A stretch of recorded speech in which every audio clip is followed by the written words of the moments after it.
The cabin. Being older and more recently introduced to the internet, I found myself diving into various online stories, especially the scary ones.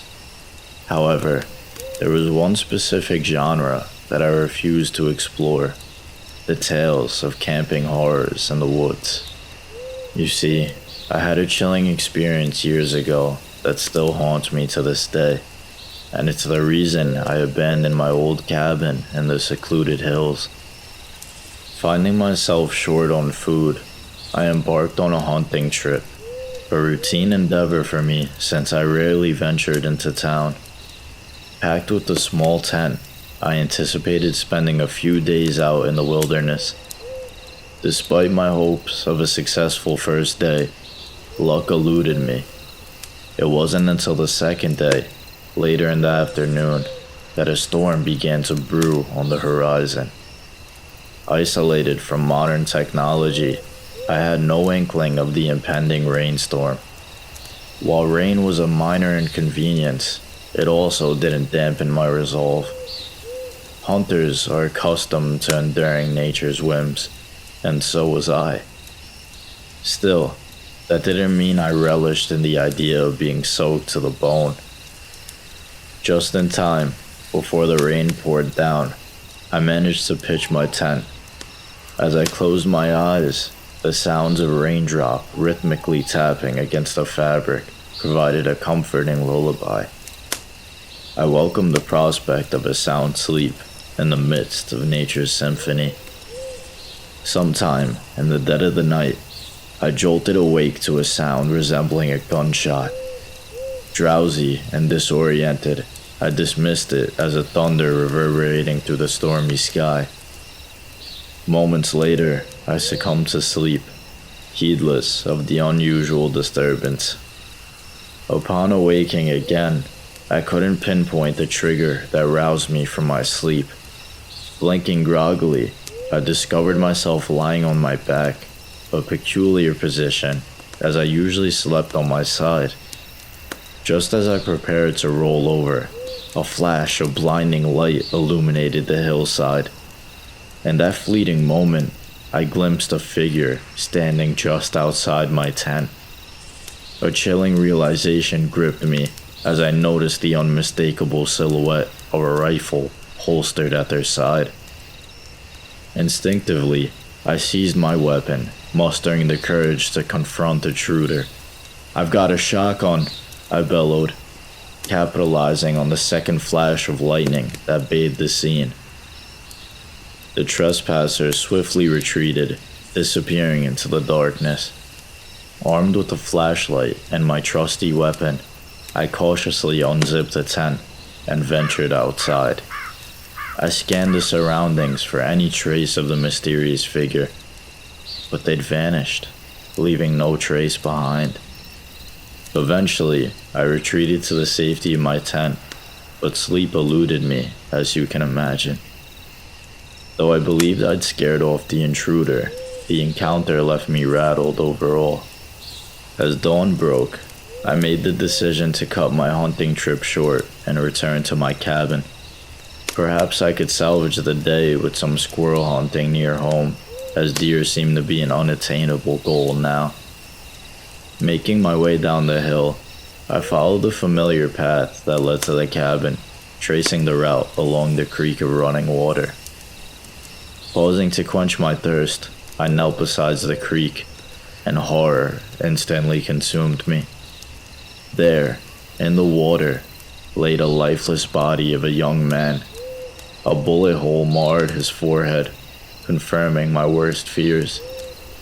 It had been the gunshot-like sound that disturbed my slumber the previous night. Terror gripped me, and my thoughts raced back to the figure outside my tent. He was the reason I had abruptly ended my hunting excursion. Fear propelled me forward, urging me to reach the safety of my cabin before darkness fell or the stranger reappeared. I made it back to my cabin, my heart pounding within my chest. Without wasting a moment, I climbed into my truck and drove into town to report the chilling discovery to the police. The police conducted an investigation, but the perpetrator eluded any capture, slipping right through their fingers.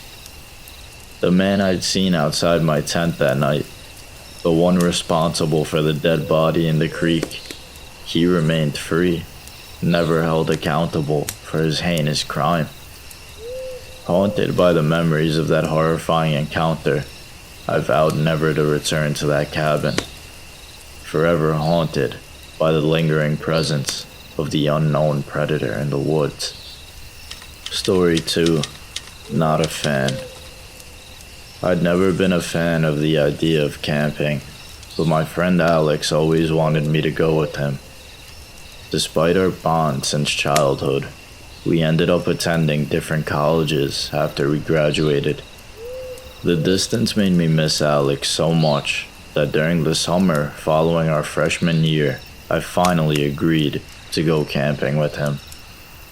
To ensure our own space, we decided to sleep in separate tents. It had nothing to do with discomfort towards him, but he did really snore very loud.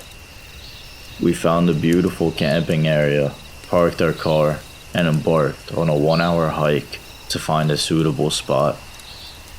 Clueless about camping, I let Alex take charge, setting up the fire, assembling the tents, and unpacking everything. We grabbed some fishing poles and headed down to the lake. Fishing wasn't something I really ever tried, and I wasn't really enthusiastic about it either. Luckily, my lack of skill prepared me from having to handle any slimy catches.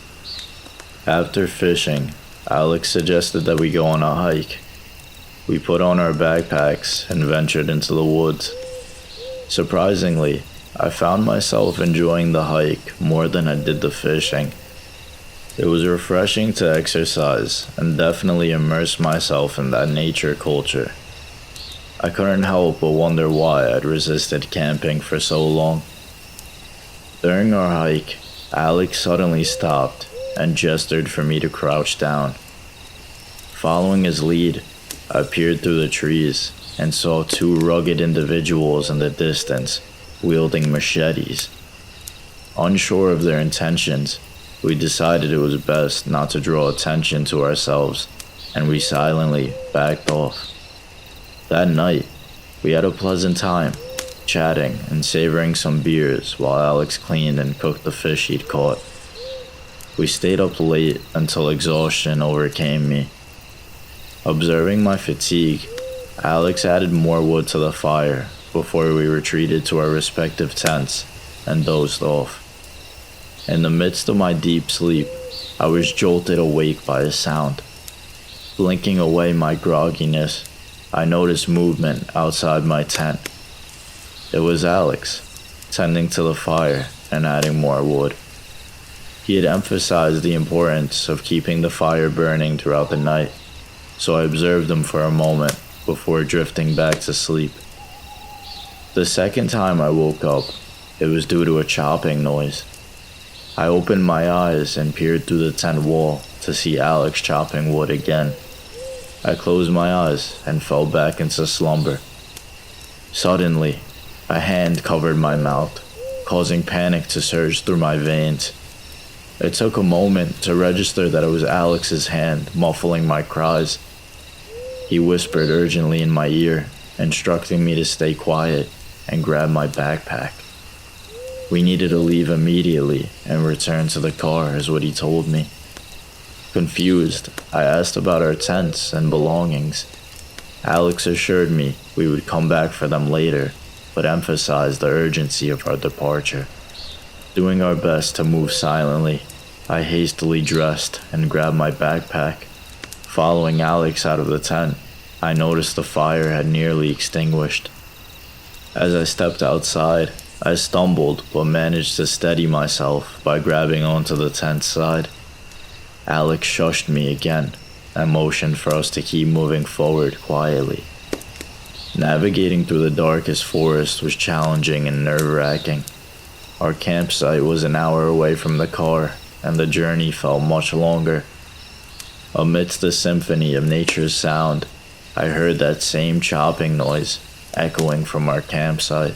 It puzzled me, but I attributed it to some animal or maybe natural occurrence. Finally, we arrived at the car, and Alex swiftly took the driver's seat while I settled in the passenger side. Now that we were seemingly safe inside the car, I felt compelled to ask Alex about the strange events. His response would forever haunt me.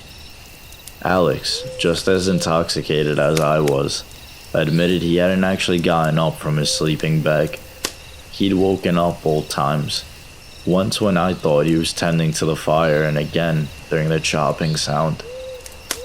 The first time, he assumed I'd gotten up to stoke the fire, but when he heard the chopping noise, he turned on his flashlight and discovered something horrifying. He urged me to look at my hand, and to my horror, I saw smears of blood on my palm. Panic surged through me again as I noticed it was also on my shoes, likely what caused me to stumble. Alex explained that he pretended to go back to sleep after the second awakening, and from outside the tent, he observed more movement and something being thrown onto our tents. When he shined his flashlight around the camp, he saw that everything, our tents, camping equipment, and the grounds, was drenched in blood. Alarmed and fearing for our safety, he woke me up and insisted we left immediately, leaving behind our belongings. As he started the car, we drove away as fast as possible, leaving that eerie campsite behind. We never returned for our things, and we never found out the source of the chopping noise or the scene that awaited us at the camp.